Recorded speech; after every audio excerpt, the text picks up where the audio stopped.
నమస్కారం ఫ్రెండ్స్. నేను గత కొన్నేళ్లుగా అట్లీస్ట్ మన సబ్స్క్రైబర్స్ని ప్రాక్టికల్గా ఆలోచించమని, అసలు మన కెపాసిటీ ఏమి, మనం claim చేసుకున్నదేమి,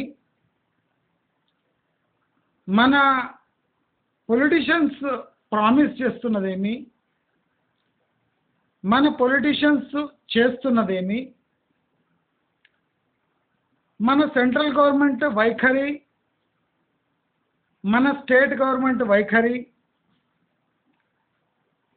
centre state relations study చేయటం కానివ్వండి, పొలిటికల్ ఈక్వేషన్స్ అనలైజ్ చేయటం కానివ్వండి, అదే కాకుండా ఆన్ గ్రౌండ్ ప్రభుత్వము ఎవరి కోసం పనిచేస్తున్నది, ప్రభుత్వము పోల్ ప్రామిసెస్ ఫుల్ఫిల్ చేయడానికి ఉందా, లేదా practical public administration and state progress చూడడానికి ఉందా అనే ప్రశ్నల మీద ఎవరు అంత ధ్యానం కేంద్రీకరించకుండా పై మాటలు చెప్పి మీడియాలో కూడా ఎమ్మెల్సీ ఎలక్షన్స్, ఆ ఎలక్షన్స్, ఈ ఎలక్షన్స్, అసలు ఎమ్మెల్సీగా ఒకడు ఎన్నికైతే అంటే ఒక సర్పంచ్కున్న డైరెక్ట్ ఎగ్జిక్యూటివ్ పవర్స్ ఎమ్మెల్సీకి ఉండవు. తనకు ఒక ప్రోటోకాల్ తప్ప ప్రభుత్వం నుంచి డైరెక్ట్గా పవర్స్ ఏమీ ఉండవు. శాసన మండలిలో ఆల్రెడీ తిరిగేసిన ఈ ప్రశ్నలకు మళ్ళీ జవాబు అడగడం తప్ప ఆ జవాబు వల్ల ప్రజలకు మేలు జరగడం అనేది మనం ఇప్పటివరకు చూసి ఉండం. అంటే అలాంటి ఎలక్షన్స్ వైపు దృష్టి మరలిచ్చి ఒక నెల పాటు మనం వర్చువల్లీ అంధకారంలో ఉన్నాము అనిపించేలా ఈ మీడియా కానివ్వండి, ఈ ప్రభుత్వాలు కానివ్వండి, ప్రభుత్వ పథకాలకు కూడా ఈ ఎలక్షన్స్ సాకు చెప్పి ఈ కోడ్ అని ఇంకో రెగ్యులేషన్స్ అని చెప్పి నైతిక బాధ్యతగా మా విధులు మేము నిర్వర్తించలేము అని చెప్పకనే ప్రభుత్వాలు చెప్తూ ఉన్నాయి.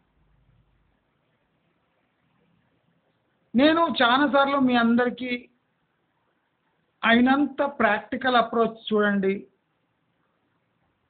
మీరు ఎన్నడూ చేయని విధంగా, ఆలోచించే లేని విధంగా నేను కొన్ని పాయింట్స్ చెప్తాను, అవి వినండి. రియల్ ఎస్టేట్ మనం అనుకున్నంత ఆషామాషి వ్యవహారం కాదు. ప్రతి ఒక్కటి మ్యానిపులేట్ చేయొచ్చు, రాంగ్ ఫిగర్స్ని తెప్పించవచ్చు, రప్పించవచ్చు. ఆ ఫిగర్స్ 10 మంది నమ్మేటట్టు చేయనువచ్చు. అంటే ఇలాంటి తికమక పరిచే ఈ గందరగోళంలో ఉండే ప్రపంచంలో మనము ఒక కరెక్ట్ డిసిషన్కి రావాలి, రైట్ డిసిషన్కి రావాలి అంటే మనలో ఏదో క్రాస్ చెకింగ్ మెకానిజం ఉండాలి. ప్రతి ఒక్కటి క్రాస్ చెక్ చేయాలి. కూరగాయల దగ్గర నుంచి ల్యాండ్ రేట్స్ వరకు, లొకేషన్ నుంచి హైటెక్ పర్చేజెస్ వరకు ప్రతి ఒక్కటి క్రాస్ చెక్ చేసి, నెగోషియేట్ చేసి, అసలు విషయాలు తెలుసుకొని రైట్ డిసిషన్ తీసుకునే స్థితులు ఇప్పుడు కల్పించబడ్డాయి. ఆషామాషిగా అనాలోచిత తొందరపాటు నిర్ణయాలు తీసుకుంటే మనం మన సగం జీవితం దానికి అంకితం చేయాల్సి వస్తుంది. వెనక్కి వెళ్ళలేము, ముందరు వెళ్ళలేము. మన డిసిషన్స్ మనకే భారంగా మారి మన జీవితం మనం అనుకున్న విధంగా కాకుండా కొన్ని కంపెనీలకు, కొన్ని బ్యాంకులకు తాకట్టు పెట్టినట్టు మన జీవితం అయిపోతుంది. నేను ఫార్మాసిటీ గురించి, ఫార్మాసిటీ రద్దవుతుంది ఎందుకు అవుతుంది అంటే నేను చెప్తున్నా కనుక అని చెప్పిన. అందరు నవ్విండ్రు. కేటీఆర్ తీసుకున్న డిసిషన్స్ నువ్వు చెప్తే అది క్యాన్సల్ అవుతుందా? ప్రపంచ ఏషియాలోనే అతిపెద్ద ఫార్మా హబ్గా వరల్డ్ బ్యాంక్ లోన్స్ ఇస్తుంది, సెంట్రల్ గవర్నమెంట్ గ్రాంట్స్ ఇస్తుంది. అసలు ఇది గ్రీన్ ఫార్మా హబ్గా మారుతుంది. అసలు నీకు గ్రీన్ ఫార్మా అంటే తెలుసా? అసలే pollution, zero pollution pharma hub అని నీకు తెలుసా అని అసలు ఏం తెలియని సన్నాసులు కూడా నాపై విరుచుకోబడ్డారు. ఎస్టీపీ అంటే తెలియదు, ఫార్మా పొల్యూటెంట్స్ ఏమో తెలియదు, గ్రౌండ్ వాటర్ ఎలా ఉంటుందో తెలియదు, సాయిల్ పొల్యూషన్ తెలియదు, ఎయిర్ పొల్యూషన్ అసలే తెలియదు.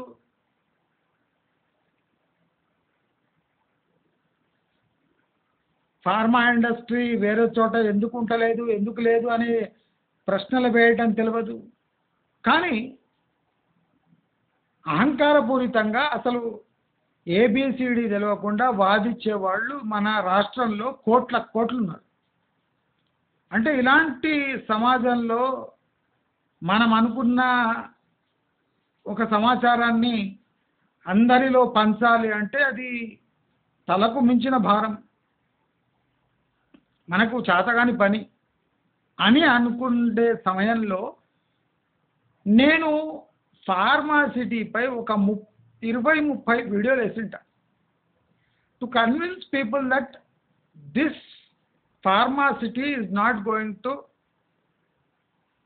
Take shape in near future because అని కండిషన్స్ కూడా ఇచ్చిన.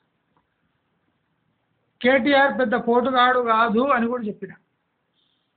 కేసీఆర్ కూడా ఏం బీకలేడు అని కూడా చెప్పిన. టోటల్ ఏరియా వాల్యూ పడిపోతుంది ఫార్మాసిటీ అని కూడా కమర్షియల్గా ఎక్స్ప్లెయిన్ చేసిన. సరే, ఫార్మాసిటీ రద్దయిపోయింది, చాలామంది సంతోషపడ్డారు, అప్రిషియేట్ చేసిండ్రు ఫార్మాసిటీ రద్దు తర్వాత. ఆ రద్దును ఆనందిస్తున్నాము మనం డైజెస్ట్ చేసుకునే ముందే ఈ ఫ్యూచర్ సిటీ ప్రాజెక్ట్ వచ్చి పడేది. ఇది ఫార్మాసిటీ రద్దు, ఫ్యూచర్ సిటీ ముద్దు అనే ఒక నినాదంతో స్టార్ట్ అయింది. ఆ ఫ్యూచర్ సిటీతో పాటు ఈ మూసీ ప్రక్షాళన అనే ఒక డబుల్ గేమ్ మొదలైంది.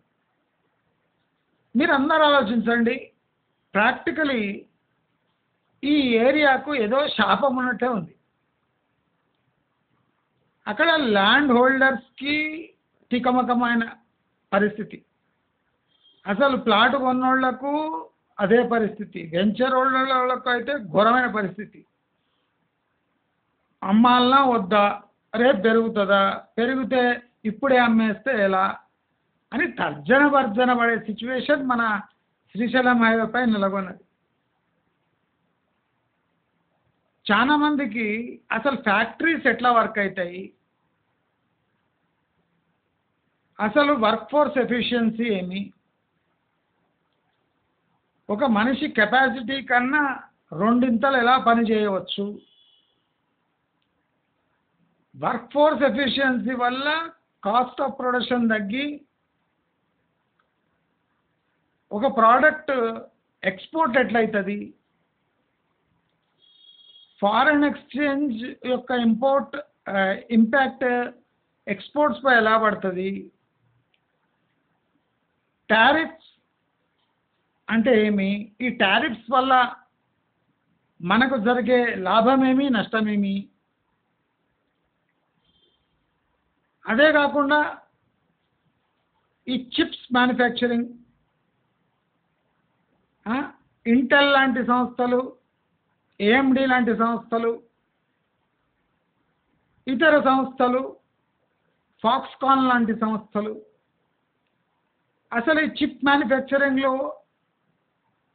ప్రాసెసర్స్ మ్యానుఫ్యాక్చరింగ్లో అసలు ఎలాంటి క్లైమేట్ కావాలి, ఎన్వైరన్మెంట్ కావాలి, యాన్సలరీ ఇండస్ట్రీస్ ఎలా ఉండాలి, స్కిల్ ఫోర్స్ ఎలా ఉండాలి, అసలు ఇండియాలో ఇలాంటి స్కిల్ సెట్స్ ఉన్న వ్యక్తులు ఉన్నారా, వర్క్ ఫోర్స్ ఉందా, ఎక్కడున్నారు, ఇప్పుడు ఉన్న వాళ్ళు సరిపోతారా.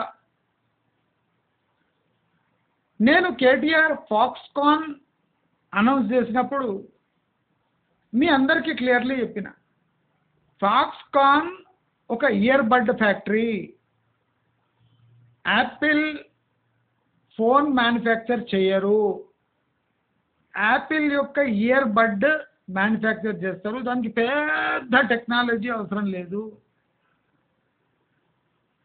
టెక్నాలజీ ట్రాన్స్ఫర్స్ అవసరం లేదు, ఆల్రెడీ ఉన్న టెక్నాలజీని అసెంబుల్ చేసి లోకల్గా అమ్మడానికి, అంటే ఇంపోర్ట్ చేసుకునే బదులు ఇయర్ బడ్స్ లోకల్గా తయారు చేసి సప్లై చేస్తే వాళ్ళ మార్జిన్స్ మిగులుతాయని యాపిల్ ట్రై చేస్తుంది అని వివిధ రూపాల్లో మీకు ఎక్స్ప్లెయిన్ చేయడానికి ట్రై చేస్తున్నాను. నేను మీకు ప్రాక్టికల్గా చైనాలో సిచ్యువేషన్ ఎలా ఉంది, చైనా అంటే ప్రపంచంలోనే most efficient and hard working work force. మీరు చెప్పే అవసరం లేదు, వాళ్ళు ఆటోమేటిక్గా హార్డ్ వర్క్ చేస్తారు. హార్డ్ వర్క్లో జపానీస్కి 3 ఇంతలు ఎక్కువ ఎఫిషియన్సీతో వర్క్ చేస్తారు. డిసిప్లిన్ అనే పదానికి పెద్ద వాల్యూ ఇవ్వరు, కానీ ప్రతి మనిషిలో ఆ కసి ఉంటుంది.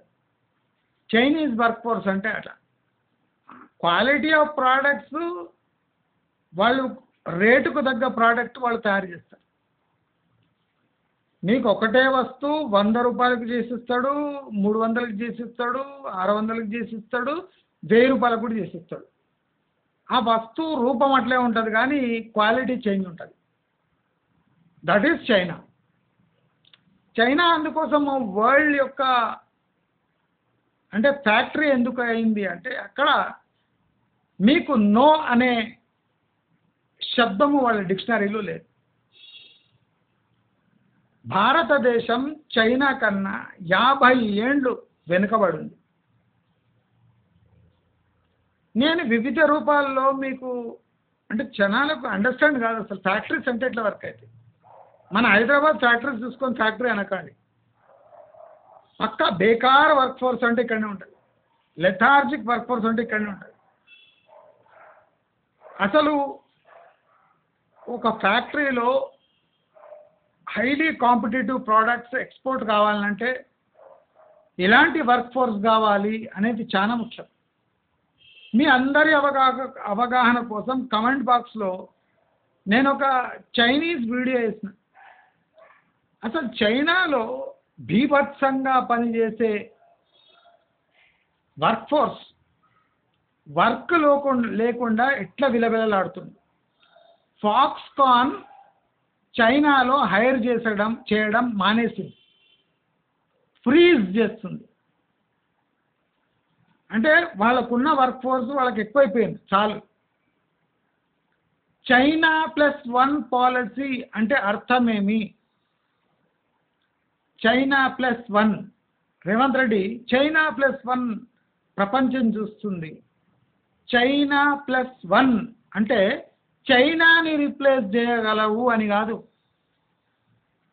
చైనా ఇబ్బంది పెట్టినప్పుడు మాకు ఏదైనా ఆల్టర్నేట్ అంటే మీరు మెల్లగా చేసినా పర్వాలేదు, మాకు ఒక మ్యానుఫ్యాక్చరింగ్ బేస్ కావాలి. చైనాని ఇడిస్తే తైవాన్ ఉంది, తైవాన్ కాకుండా వేరే ఫిలిప్పీన్స్ అటువంటి దేశాలు ఉన్నాయి. ఇండియా వాళ్ళ లిస్ట్లో రాదు. కానీ కన్జ్యూమర్ మార్కెట్ ఉన్నందుకు China+1 పాలసీ చాలామంది చూస్తున్నారు. వాళ్ళు ఇండియాలో వచ్చి కూర్చోలేదు. They are looking for China+1 policy.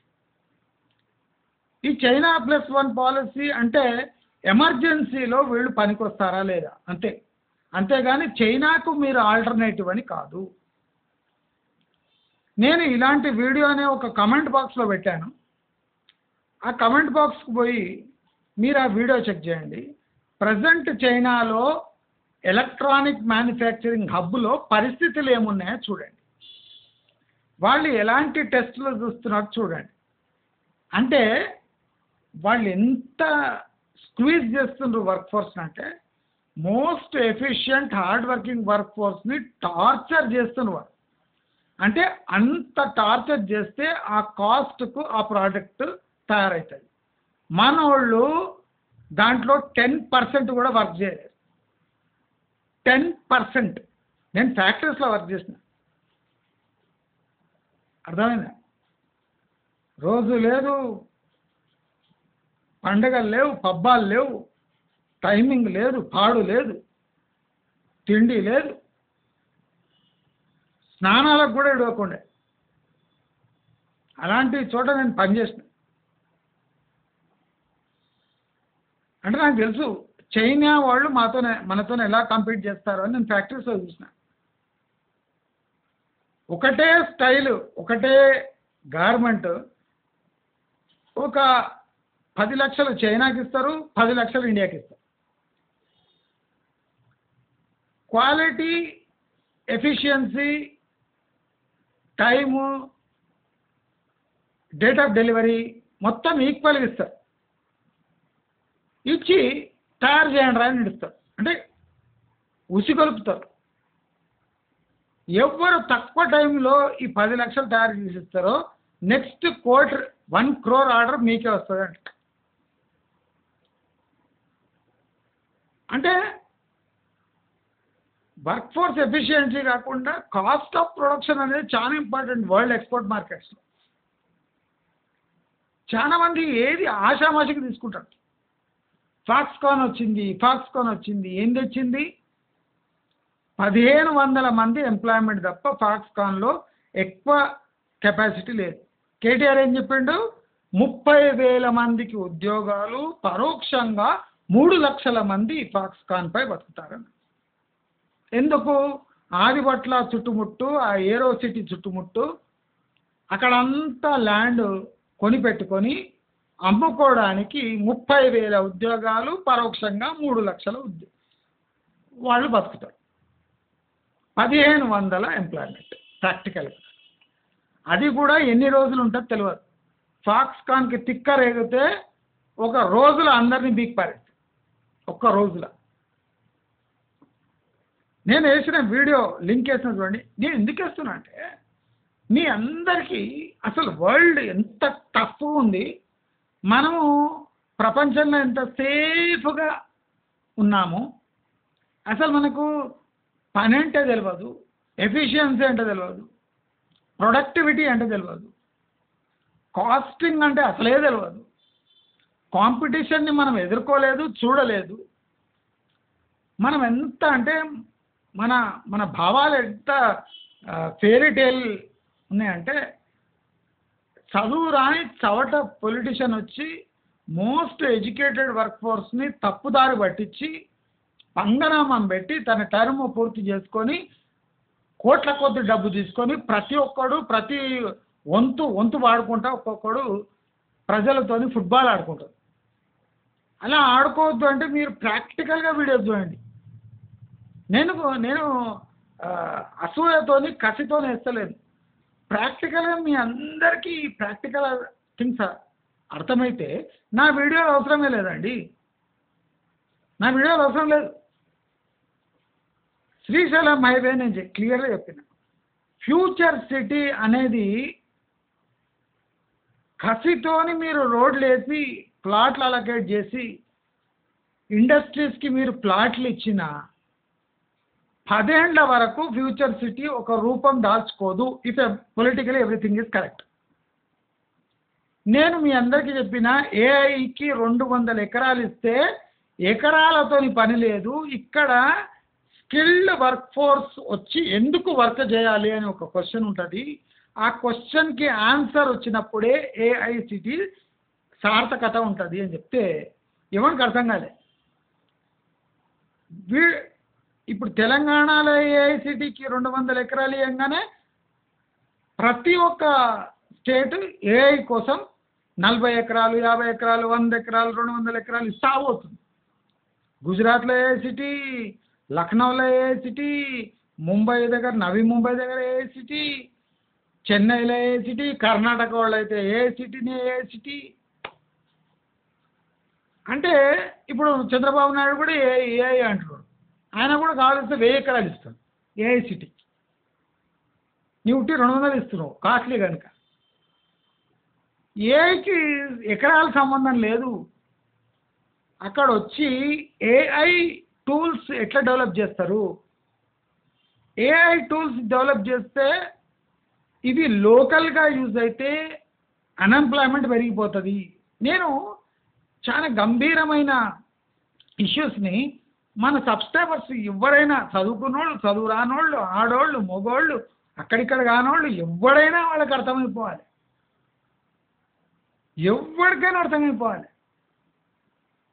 రే భయా భయా ఏఐసిటీ అంటే ఏంటి భయ్యా అంటే కూడా నేను అర్థమైపోవాలి, వాళ్ళకు కూడా అర్థమైపోవాలి. జిమ్మడ ఏఐసిటీ అంటే గిదా అనాలి వాళ్ళు, ఇట్లా వీళ్ళు కూడా. అంత సులువుగా చెప్తున్నాను, అంత సులువుగా చెప్తున్నా. ఎందుకు చెప్తున్నా అంటే ఇప్పుడు నాకు పోటీగా 100 వీడియోలు తయారవుతున్నాయి. ఇప్పుడు చూసినా మీరు ఎన్ని యూట్యూబ్ ఛానల్ అయినాయి. ఒక్కొక్కరికి 100 వేలు 150 వేలు కానీ రోజు వీడియో వేస్తాడు. ఆడవాళ్ళని పెడతాడు, స్లీవ్లెస్ పెడతాడు, ఫ్రాకులు వేస్తాడు, లిప్స్టిక్లు పెడతాడు, ఏమేం చేయాలో అది చేస్తాడు. లాస్ట్కి ఏమంటే నేను చెప్పించాడు మీరు కొనుక్కోండి, ఫ్యూచర్ అంతా అక్కడనే అంటాడు. ఎట్లయితుంది? ఇప్పుడు ట్రంప్ 6 బిలియన్ గ్రాంట్ ఇచ్చిండు ఒక చిప్ మ్యానుఫ్యాక్చరర్కి. 6 billion grant. ఆ గ్రాంట్తోని రీసెర్చ్ పెట్టి ఇక్కడనే మెగా ఫ్యాక్టరీస్ పెట్టండి నాయన అని ట్రంప్ ఆల్రెడీ వాళ్ళతో అగ్రిమెంట్ అయిపోయింది. అర్థమైపోయింది.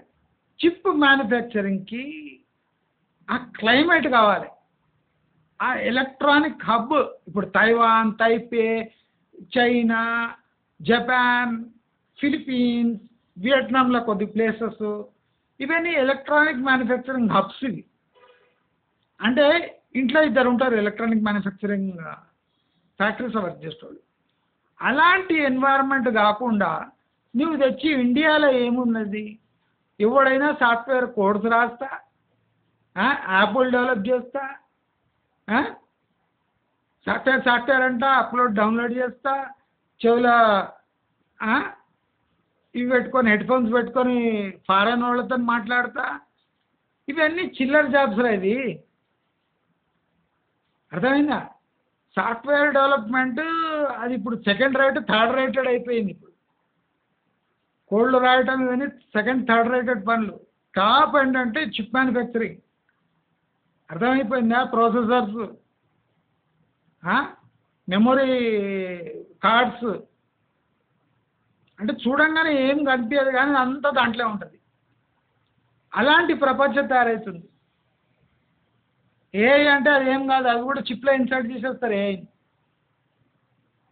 అర్థమైపోయిందా? అది ఆటోమేటిక్గా ప్రాంప్ట్ చేస్తుంది ఏదైనా అకార్డింగ్ టు దాంట్లో ఉన్న డేటా ప్రకారం, లేదా డేటా ఎక్స్ట్రాక్ట్ చేస్తుంది. క్రాల్ చేసి డేటా ఎక్స్ట్రాక్ట్ చేసి మన కళ్ళ ముందర వస్తుంది. ఇవన్నీ అంత ఆశామాషిలు కావు, కానీ ఎవడండి వాడు మాట్లాడు. ఏబిసిడీలు చదవనోడు కూడా ఏఐసిటీ గురించి మాట్లాడతాడు. ఆర్టిఫిషియల్ ఇంటెలిజెన్స్ అంటాడు. మనం ఏ భజన చేసే వరకు ఎవడు కావాలి ఏ అనే వరకు మొత్తం మాల్ తీసుకుపోయి అమెరికా అక్కడనే పెట్టేసుకుంది. అయితే చైనాలో చేయాలి, లేకపోతే యూఎస్లో చేయాలి.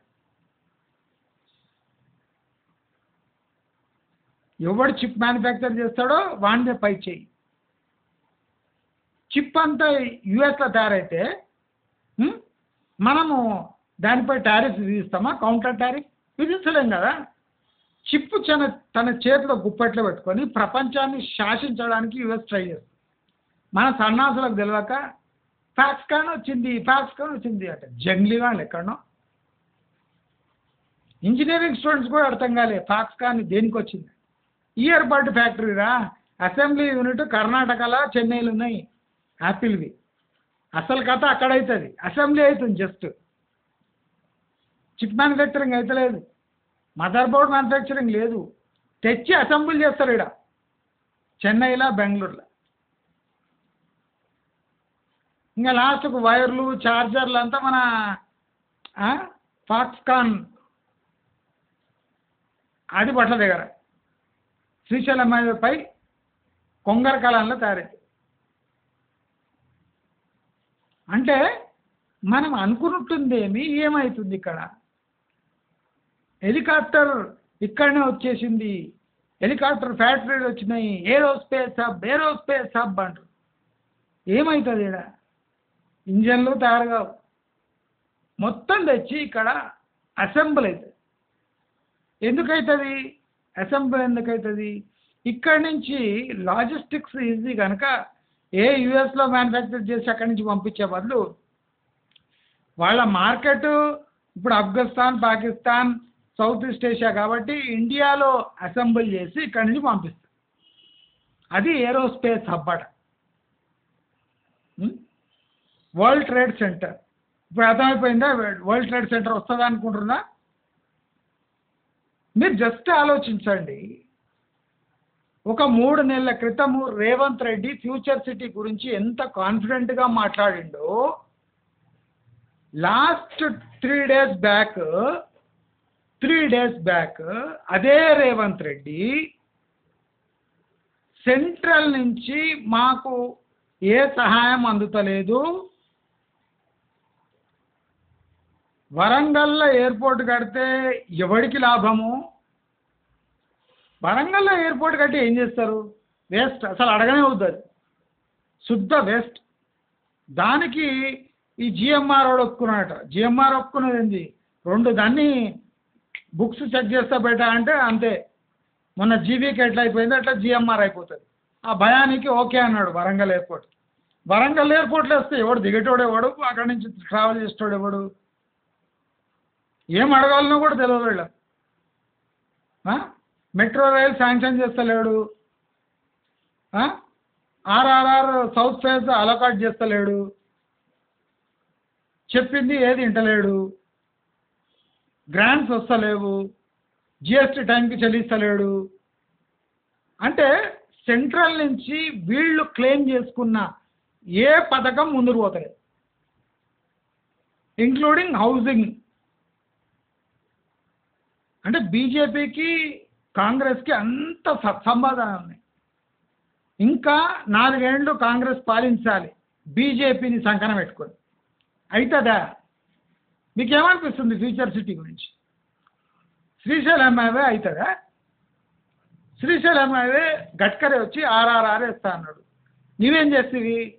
కనెక్టింగ్ రోడ్ రావిరియాల నుంచి సీదా ఆకుతోటపల్లికి నేను 300 ఫీట్ రోడ్ వేస్తాను. అవసరం ఉందా నీకు? అంటే వీళ్ళకి తెలుసు ఈ ఫ్యూచర్ సిటీ 20 కిలోమీటర్ల లోపల ఉంది. అక్కడ ఎవ్వడు ఇప్పుడు పెట్టుబడులు పెట్టాడు. పెట్టుబడులు అంటే వాళ్ళకి ఇండస్ట్రీస్తో సంబంధం లేదు, ప్లాట్లు ఎవడు కొన్నాడు. అందుకోసం ఏం చేసిండు? వీళ్ళ పైసలతోనే 300 ఫీట్ల రోడ్డు ప్యారలల్ రోడ్ వేస్తుండు శ్రీశైలంకి. ఏమైనా బ్రెయిన్ ఉందా? 20 కిలోమీటర్ లోపల అవుతుందని నీ ఇష్టం వచ్చిన చోట్ల నీ ఇష్టం వచ్చిన యాంగిల్ నుంచి ఒక రోడ్ వేస్తే అయిపోతుందా? అంటే నీకు ఆ పర్టికులర్ ఇంట్రెస్ట్ ఎందుకు? వేరే చోట ఉన్నాయి కదా రోడ్లు అయ్యి, ట్రాఫిక్ సమస్య తగ్గుతుంది. నీకు అక్కడనే ఎందుకు కావాలి రోడ్డు? జనాలు లేని చోట రోడ్ ఎందుకు కావాలి, జనాలు లేని చోట మెట్రో ఎందుకు కావాలి, వాడు సెంట్రల్ గవర్నమెంట్ రిజెక్ట్ చేస్తుండు. అరే ప్లానే లేదు, ఆర్ఆర్ఆర్కే దిక్కు లేదు, ఫ్యూచర్ సిటీ అంటున్నావు అది ఎవరు శాంక్షన్ చేసిండు, ఫార్మా సిటీ రద్దు అంటున్నావు ఫార్మా ఇండస్ట్రీస్కి ఇచ్చినావు, పొల్యూషన్ లేదంటున్నావు గ్రీన్ ఫార్మా అంటున్నావు. అసలు గ్రీన్ ఫార్మాకు దీనికి ఏమైనా సంబంధాలు ఉన్నాయా? గ్రీన్ ఫార్మా హబ్కు 5 ప్లాట్లు అలొకేట్ చేస్తే 15,000 ఎంప్లాయ్మెంట్ అంటున్నావు. ఏమన్నా టాలీ అవుతుందా?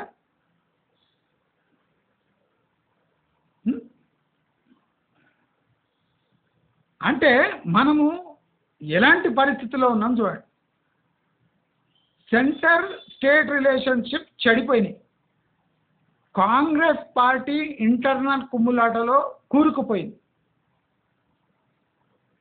అంటే అంత ఘోరమైన స్థితిలో ఉన్నాయి. దాంట్లో అన్ని ప్రామిసెస్ 400 ఎకరాలు అమ్మకానికి పెట్టి వచ్చిన 30,000 కోట్ల టార్గెట్తో అప్పులు తీర్చేస్తారు. మళ్ళీ స్టేట్ ప్రోగ్రెస్ ఎప్పుడు కావాలి? 5 ఏళ్ల పాటు మీరు రైతు బంధు, రైతు భరోసా, రైతు రుణమాఫీ, రైతు భరోసా, అది పెన్షన్ ఈ పెన్షన్ ఇచ్చుకుంటూ కూర్చుంటే స్టేట్ ప్రోగ్రెస్ ఎప్పుడవుతుంది అనేవాడని అడుగుతుండా. 400 ఎకరాలు అమ్మేసి 30,000 కోట్లు తీసుకొని అప్పులు తీర్చేసి రైతు భరోసా, రైతు రుణమాఫీ రైతులు ఇచ్చేస్తే అసలు రైతులు పండిస్తున్నారా, పండిస్తలేరా? ఒక రైతు రుణమాఫీ అయ్యేటప్పుడు రైతు బంధు, రైతు బంధు కాగానే ఇంకో రైతు బంధు, రైతు బంధు కాగానే ఇంకో రైతు బంధు, ప్రతి 6 నెలలకు ఒక రైతు బంధు, రైతు భరోసా, రుణమాఫీ, రేపు తుఫాన్ వస్తుంది దాని నష్టపరిహారము. పరిస్థితులు ఏమున్నాయి, ఎట్లున్నాయి, ఏం జరుగుతుంది ఇక్కడ? ప్రాక్టికల్గా ఆలోచించండి, ప్రాక్టికల్గా ఆలోచించండి. ఫ్యూచర్ సిటీకే దిక్కు లేదు. ఆకుతోటపల్లి, ఆమన్గల్లు, కల్వకుర్తి ప్లాట్లమ్ముడు హెచ్ఎండి విస్తరిస్తాడట RRR. ఏం చేయడానికి? What is the practical use? How many times you will fool this innocent people? ఈ చేతిలో రేడియల్ రోడ్స్ ఉండొచ్చు, చాలా చోట్ల సెంట్రల్ పర్మిషన్ కావాలి. ఇప్పుడు ఆంధ్రాలో ఒక కేసు అయింది. ఒక హైరైజ్ బిల్డర్ పర్మిషన్ లేకుండా వైఎస్ఆర్సీపీ హయాంలో వితౌట్ సెంట్రల్ పర్మిషన్ లేకుండా ఎన్వైర్న్మెంట్ క్లియరెన్స్ లేకుండా పెద్దది కట్టేసిండు హైరైజ్. ఇప్పుడు ఆ హైరైజ్ మొత్తం స్టాప్ చేసిండ్రు.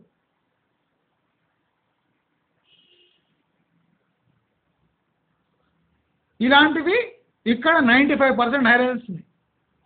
అంటే without central permission national building నామ్స్ని వయలేట్, నేను ఎప్పుడు చెప్పిన నేషనల్ బిల్డింగ్ నామ్స్ని వయలేట్ చేస్తుండ్రు. ఏదో రోజు 95% కన్స్ట్రక్షన్స్ అట్లనే ఇరుక్కుంటారు వీళ్ళంతా చెప్పినాను. ఇప్పుడు ఆంధ్రాలో ప్రాక్టికల్ అయింది చూడండి. మొన్న వైఎస్ఆర్సీపీ నేత హైరైజ్ కట్టేసిండు వితౌట్ ఎన్వైర్న్మెంట్ క్లియరెన్స్. జగన్ ఉన్నాడు కట్టేసిండు. ఇప్పుడు టీడీపీ వచ్చింది, పూసికొల్పినరు, యాక్షన్ తీసుకుంటారు, స్టార్ట్ చేసిన ప్రాజెక్ట్. అక్కడ ఫ్లాట్ బుక్ చేసుకున్నవాడు ఏం కావాలి, అడ్వాన్స్ ఇచ్చినవాడు ఏం కావాలి, బ్యాంకులు ఏం కావాలి? ఎన్వైర్న్మెంట్ క్లియరెన్స్ ఇవ్వలేదు అనుకోండి, ఇంకో 3 years డిలే చేసిండ్రు. ఈఎంఐ ఎవడు కడతాడు? రేపు హైదరాబాద్లో ఇదే నేషనల్ బిల్డింగ్ నామ్స్ వయలేట్ చేసిందని బిల్డింగ్ సీజ్ చేసింది అనుకోండి, పర్మిషన్ క్యాన్సిల్ చేసింది అనుకోండి, మీ లోన్స్ ఏం కావాలి, బ్యాంకులు ఏం కావాలి, మీ ఈఎంఐలు ఏం కావాలి, మీ పే స్లిప్లు ఏం కావాలి, మీ జాబ్లు ఏం కావాలి? జాబ్లో తేడా వస్తే ఈఎంఐ కట్టలేక అటు జాబు ఉండదు, ఇటు ఫ్లాటు ఉండదు. తస్మాత్ జాగ్రత్త. దయచేసి ఒకటి గుర్తుపెట్టుకోండి, ఇంటెల్ లాంటి సంస్థలు లేదా చిప్ మ్యానుఫ్యాక్చరింగ్ లాంటి సంస్థలు, ఫాక్స్కాన్ లాంటి సంస్థలు తమ వ్యూహాన్ని కొన్ని గంటల్లో మార్చేస్తాయి. ఫ్యూచర్లో తెలంగాణలో ఎలక్ట్రానిక్ మ్యానుఫ్యాక్చరింగ్ జరగబోదు. ఎందుకంటే మ్యాన్ పవర్ ఇక్కడ అవైలబుల్ లేదు. ఆ రేట్లలో ఎవ్వడు మీరు మ్యానుఫ్యాక్చరింగ్ చేసినా కొనరు, కనుక వాళ్ళు ఇక్కడ రారు. మీరు agro based industries, pharma city లాంటి సిటీలు పెట్టుకోండి, కానీ మోస్ట్ పొల్యూటింగ్ ఇండస్ట్రీస్ మాత్రమే తెలంగాణకు వస్తాయి. కనుక మీరు కళ్ళబొల్లి మాటలు చెప్పేది ఆపేసి ప్రాక్టికల్గా వరల్డ్లో జరిగే సంఘటనలను చూడండి. నేను కమెంట్ బాక్స్లో లింక్ పెడుతున్న, చైనాలో ఎలాంటి సిచ్యువేషన్ ఉంది చూడండి. మీరు ప్రాక్టికల్గా చూసి అండర్స్టాండ్ చేసుకోండి. నేను చెప్పింది నమ్మకండి. చైనా లాంటి దేశంలో ఇలాంటి పరిస్థితులు ఉంటే, అతి తక్కువ ధరలో పనిచేయడానికి రెడీగా ఉంటే, అక్కడ రోడ్ల మీద వండుకొని, ఫ్యాక్టరీలలో వండుకొని రోడ్ల మీద వండుకుంటారు రాత్రి. అంటే అంత తక్కువ జీతంలో పనిచేసేవాళ్ళు ఉంటే ఆ ఇండస్ట్రీస్ ఇండియాకి ఎందుకు వస్తాయి? ఒక్కసారి ప్రశ్నించుకోండి. ఆ విర్రబీగేటోళ్ళని ప్రశ్నించండి. మన దగ్గర అంత ఎఫిషియన్సీ ఉందా, అంత స్కిల్ సెట్స్ ఉన్నాయా అంటే మీకే జవాబు దొరుకుతుంది. మీరు ఇన్వెస్ట్మెంట్లో హయ్యర్ లెవెల్స్కి పోండి అని నా ప్రార్థన. నేను లింక్ వేసిన వీడియో చూడండి.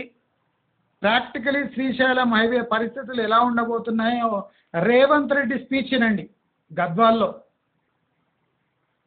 కిషన్ రెడ్డిని పోసుకుంటూ బీజేపీ చేసిన సన్మానాన్ని రేవంత్ రెడ్డి తన వర్డ్స్లో చెప్పేశాడు. ఫ్యూచర్ సిటీ కూడా చెప్పినట్టే చెప్పాడు. దయచేసి అందరూ ఆ వీడియో చూసి, ఈ వీడియో చూసి షేర్ చేసి 10 మందిని ఎడ్యుకేట్ చేస్తారని ఆశిస్తూ నమస్కారం.